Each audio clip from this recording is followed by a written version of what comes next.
I never planned to hide who I was. It wasn't a game. It wasn't manipulation. And it definitely wasn't shame. It was a quiet test, one I didn't even realize I was setting at first. When people looked at me, they saw a woman living simply. A small apartment, a baby always on my hip. No fancy clothes, no flashy lifestyle, no signs of comfort beyond what was necessary. They saw a single mother doing her best, surviving day by day. What they didn't see was the balance in my bank account.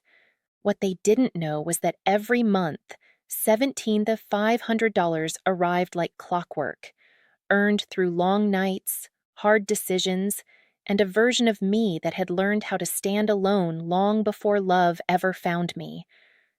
I kept that part of my life private, not because I wanted to deceive someone, but because I wanted to be chosen without it. When I met him, I wasn't looking for anything serious. My world revolved around my child. Love felt like a luxury I couldn't afford to want too badly. But he was patient, kind, at least on the surface. He listened when I talked about motherhood, about exhaustion, about dreams I had quietly placed on hold. He admired my strength. He said I was refreshingly low maintenance. He told me he liked that I didn't ask for much. At the time, I thought those were compliments. I never told him about my career. When he asked what I did, I kept it vague. I work remotely. When he asked about money, I smiled and said, "We manage." And when he offered to pay for things, I let him, because I wanted to see how it made him feel. At first, it made him feel important. He liked being the provider. He liked the way it placed him slightly above me. I noticed it in the way he spoke, the way he explained things I already knew, the way he assumed I needed guidance. "You're lucky," he once said casually. "Not everyone would step up for someone with a child." The words stung, but I swallowed the feeling. Because love, I told myself, was about patience. But as months passed, small cracks appeared. He began making comments that felt harmless if you didn't look too closely. "You wouldn't understand, money stuff can be complicated. My family values ambition, stability. I just want to make sure I'm not taken advantage of." I wondered what he meant by that. Still, he proposed. When he slid the ring onto my finger, my hands were shaking, not from excitement, but from hope. Hope that maybe I had been wrong. That maybe his love would grow into something deeper, something braver. I said yes, and that's when I made a decision. If I was going to marry this man, I needed to know who he was when he thought I had nothing to offer but myself and my child. So I stayed quiet. I continued living simply. No upgrades, no hints. I dressed modestly. I never talked about my accomplishments. I let him believe that my world was small. But inside, I was watching everything. How he spoke about other people. How he reacted when things were inconvenient. How his tone changed when he thought he had the upper hand. I noticed how he spoke proudly about his family, but warned me that they were traditional. I noticed how he rehearsed excuses before introducing me to them. "They might ask questions," he said. "Don't take it personally." That should have been my first real warning, but love makes you hopeful, and hope can make you quiet. When he invited me to dinner with his family, I told myself it was a good sign, that this meant acceptance, that this meant a future. I didn't know yet that this dinner would change everything. I didn't know yet that the secret I carried wasn't about money at all. It was about truth. And soon, I would find out who he really was. The moment I walked through their door. The house was bigger than I expected. Not warm, not welcoming.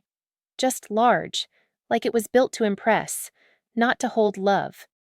As we pulled into the driveway, my baby shifted in their car seat, and I took a deep breath, steadying myself. "This is it," he said, straightening his jacket. "Just be yourself." I wanted to laugh at that. I adjusted my baby's blanket and followed him to the door, my heart pounding harder with every step. When the door opened, conversation inside came to an abrupt stop, as if someone had pressed pause. Every eye turned toward me, toward us. His mother was the first to step forward. She smiled, but it was tight, practiced. Her eyes moved over me slowly, from my shoes to my face, then to my child. "So," she said, tilting her head, "you must be her. Not welcome. Not we've heard so much. Just that." I nodded and introduced myself, keeping my voice calm. She didn't respond right away. Instead, she turned to her son. "This is the baby?" she asked. He laughed awkwardly. "Yes, Mom." She hummed, like she was evaluating something she wasn't impressed with, then stepped aside to let us in. The house smelled like expensive candles and roasted meat. Everything was spotless. Perfect. I suddenly felt like I didn't belong there, like I might leave fingerprints just by standing still. The living room was full. His father sat in an armchair, barely looking up. His sister leaned against the wall, phone in hand, eyes already sharp with judgment. Dinner hadn't even started yet, and I could already feel the weight of their curiosity pressing down on me. We sat at the table, my baby on my lap. The conversation flowed around me, never fully including me. They talked about vacations, promotions, people I didn't know. When I tried to speak, my words landed softly, then disappeared. Then came the questions. "So," his sister said, finally looking at me directly, "what do you do?" "I work remotely," I answered. "Oh," she replied, unimpressed. "That must be flexible." Her tone made it sound like flexible meant unimportant. His mother leaned forward. "And the child's father, does he help?" The room went quiet. I swallowed. "No." She nodded slowly. "That must be hard, depending on others." I glanced at my fiancé, waiting for him to step in, to change the subject, to defend me. He took a sip of his drink. Dinner continued like that. Small comments disguised as concern, polite smiles hiding sharp edges. It must be difficult raising a child without stability. Our family really values planning. Children complicate things, don't they? Each sentence felt like a tiny cut. At one point, his mother said, "We just want what's best for our son." Her eyes flicked to my baby. And that can be complicated. I felt my chest tighten. Still, he said nothing. When dessert was served, his sister laughed lightly and said, "I hope you're not expecting him to support two people alone?" The table laughed softly, not cruelly. Worse, comfortably. I smiled because that's what women like me learn to do when they are being judged and cannot fight back without being labeled difficult. My baby stirred, and I kissed their head, grounding myself in the one place I still felt safe.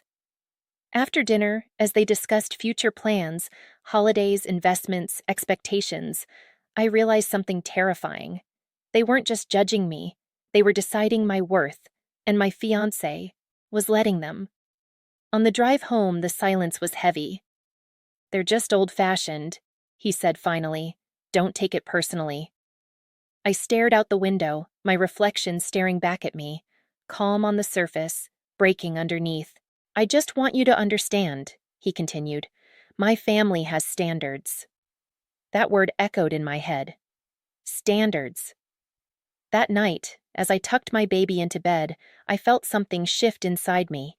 A quiet clarity. A warning I could no longer ignore. The dinner wasn't a misunderstanding. It was a preview. And the worst part wasn't how they treated me.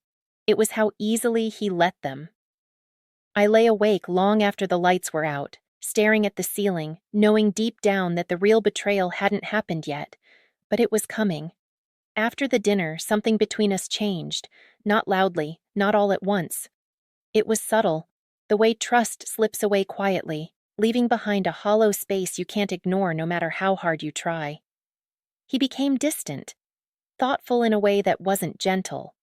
When I spoke about wedding plans, he nodded but didn't engage. When I mentioned my child, his smile didn't quite reach his eyes anymore. I told myself I was imagining it. Love makes you generous with excuses. I tried to be lighter, easier. I cleaned more, asked for less, shrank myself in ways I didn't even realize at first. I thought if I made myself smaller, more acceptable, the tension would fade. It didn't. One evening, I came home earlier than usual. The apartment was quiet. Too quiet. I heard his voice from the kitchen, low, familiar, and laughing. I paused. I mean, she's nice, he said into the phone. She really is, but you know how it looks. I stood still, my heart slowing, every instinct telling me not to move. There's the kid, he continued, and the money situation. I can't carry all that forever. There was a pause, then laughter on the other end. I'm not heartless, he said. I'm just realistic. This isn't who I pictured myself ending up with. My hands started shaking. I pressed myself against the wall, my breath shallow, listening as the man I planned to marry spoke about my life like it was a burden he had accidentally picked up. She should be grateful, he added. I've done a lot for her. Something inside me cracked, not because he doubted me, but because he never saw me. I walked quietly back into the hallway before he could notice me. I locked myself in the bathroom and sat on the floor, hugging my knees, trying to keep my sobs silent. I thought of every moment I had defended him in my mind. Every time I had told myself he was just misunderstood. Every time I had swallowed discomfort to keep peace. I felt foolish. But beneath the pain, something else began to rise. Clarity. Over the next few days, I watched him with new eyes. How he spoke to me when he thought I wasn't listening. How he corrected me in front of others. How he hesitated when my child reached for him. I noticed how often he talked about his future, and how rarely I was part of it.